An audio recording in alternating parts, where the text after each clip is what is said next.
පින්වතුනි, අපි මේ ගෙවන ලෞකික ජීවිතය හැම අතින්ම සාර්ථක කරගෙන සැබෑ ලෝකෝත්තර නිවන් මාර්ගය තුලත් නොසැලී ඉදිරියටම යන්න නම් අපි අනිවාර්යයෙන්ම වටහා ගත යුතු සුවිශේෂී සත්‍යයක් තිබෙනවා. ඒ තමයි අපේ සැබෑ වාසස්ථානය කුමක්ද සහ අපි ඒ වාසස්ථානය ඇතුලේ ජීවත් වන්නේ කෙබඳු ස්වභාවයකින්ද කියන කාරණය. ප්‍රායෝගිකව භාවනාව පුරුදු කරනකොට අපිට නිරෝධය කියනා වූ කිසිවක් නැති, මම කියලා ගන්න සත්වයකුත් නැති අතිශය ශාන්ත ස්වභාවයක් හමු වෙනවා. හැබැයි ඒ උතුම් නිරෝධ ස්වභාවයෙන් බැහැරව ඉන්න හැම මොහොතකම අපි කියන මේ සත්‍යයා යම් තැනක ජීවත් වෙනවා. අන්නේ සත්‍යයා ජීවත් වන, එහෙම නැත්නම් ලැබුම් ගන්නා තැනට තමයි දහමේ වාසස්ථානය කියලා කියන්නේ.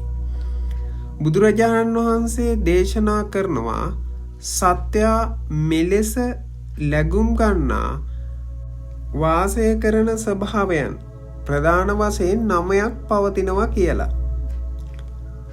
දහම තුල මෙයට කියන්නේ නව සත්තාවාසා කියලයි. අද අපි මේ ලිපියෙන් සාකච්ඡා කරන්නේ ඒ නව සත්තාවාසා වලින් මුල්ම ස්වභාවය පිළිබඳවයි. මුලින්ම ඒ උතුම් පාළි පාඨය දෙසට අපේ අවධානය යොමු කරමු. සත්තාවුසෝ සත්තා නානත්ත කායා නානත්ත සංඤීනෝ සේයාතාපි මනුස්සා ඒකච්චේච්ච දේවා ඒකච්චේච්ච විනීපාතිකා අයං පඨමෝ සත්තාවාසෝ. පින්වත්නි, ඊටමත් සරලව කියවොත් මේ ලෝකයේ තුල සත්‍ය ඇත්තටම වාසය කරන්නේ ගඩොල් වලින් වැලි වලින් හදපු මහා මන්දිරවල නෙවෙයි. සත්වයා වාසය කරන්නේ තමන්ගේම සිටිවිල්ල ඇතුලේ. බ්‍රහ්ම ලෝකේ බ්‍රහ්මයින්ටත්, දේව ලෝකේ දෙවිවරුන්ටත්, මනුස්ස ලෝකේ අපිටත් වගේම പ്രേත, තිරිසන්, නිරය කියන දුගති ලෝකවල ඉන්න හැම සත්වයකටම පොදු එකම ධර්මතාවය තමයි මේ සිටිවිල්ල. ඒ නිසා සත්වයාගේ සැබෑ වාසස්ථානය සිටිවිල්ලයි. මෙන්න මේ සිටිවිල්ල නැමැති වාසස්ථානය ඇතුලේ ඔබත් මමත් වාසය කරන සැබෑ ස්වභාවය තමයි ඉහත පාළි පාඨයෙන් බුදුහාමුදුරුවෝ පෙන්වා දෙන්නේ. නානත්ත කායා නානත්ත සංඤිනෝ කියලා සඳහන් කරමි. අපි මේ ගැඹුරු වචන දෙක අපේ ජීවිතයට ගලපා තේරුම් ගනිමු. ධර්මයේ කාය කියන වචනයෙන් අදහස් කරන්නේ සමූහයක්, නැත්තම් එකතුවක්. පංච උපාදානස්කන්ධ සමූහය පෙන්වන්නත් දහමේ කාය කියන වචනය භාවිතා කරනවා.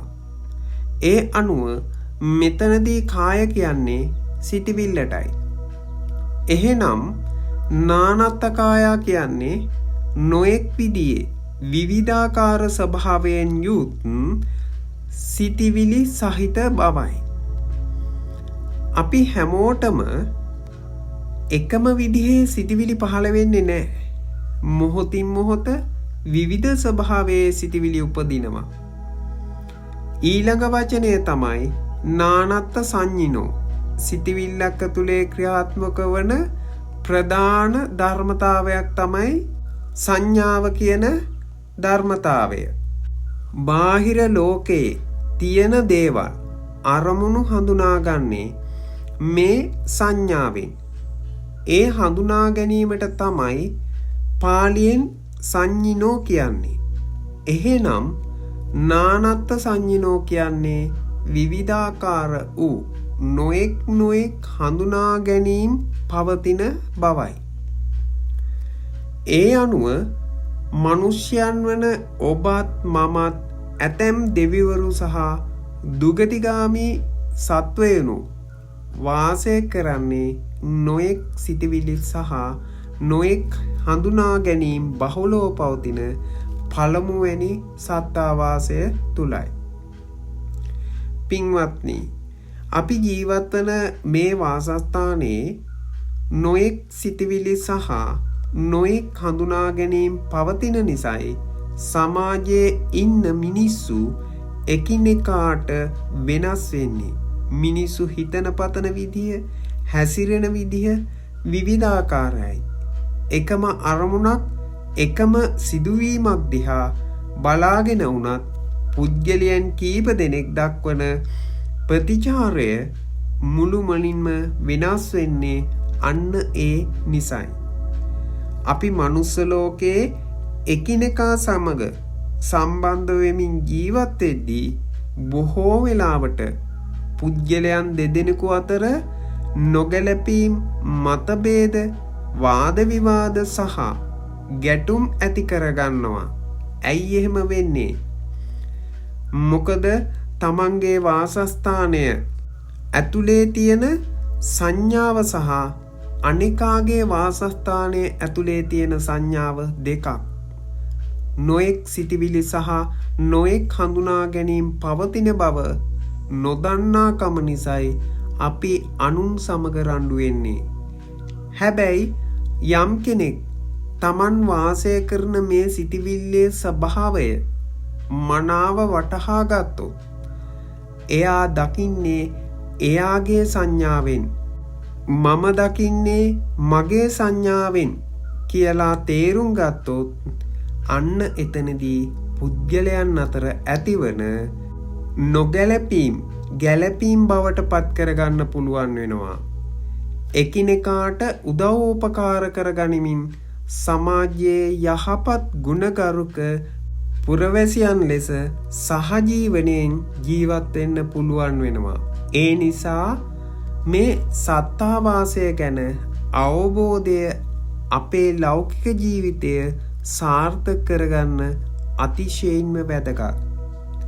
පින්වත්නි, මේ කාරණය ඔබ තේරුම් ගත යුත්තේ මේ ලිපිය කියවීමෙන් විතරක්ම නෙවෙයි. පොතපතින් ධර්ම දේශනාවලින් බාහිරව දැනුම ලබා ගත්තාට විතරක් මදි. සිතිවිල්ල නැමැති වාසස්ථානයේ තමන් වාසය කරන ආකාරය ප්‍රඥාවෙන් සජීවීව දැකලාම තමයි මෙය අවබෝධ කරගත යුත්තේ. තමන් සිතිවිල්ල ඇතුලේ හැසිරෙන ස්වභාවය තේරුම් ගන්නා කෙනාට විතරයි ඒ වාසය කරන ආකාරය ක්‍රමයෙන් වෙනස් කරගනිමින් සිටිවිලි වලින් එතර වී මේ දීර්ඝ සංසාර ගමන කෙලවර කිරීම දක්වා, ඒ කියන්නේ උතුම් ලෝකෝත්තර මාර්ගය දක්වා ගමන් කරන්න පුළුවන් වෙන්නේ.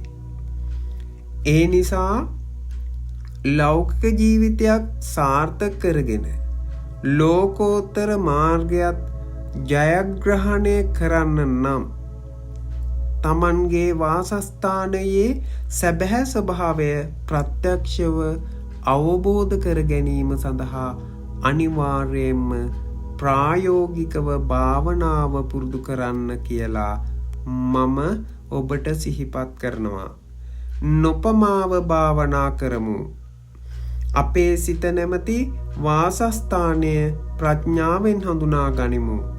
සැමට සිතිවිලිවල ස්වභාවය වටහාගෙන උතුම් ධර්ම අවබෝධය ලැබීමට මේ දහම් කරුණු හේතු වාසනා වේවා.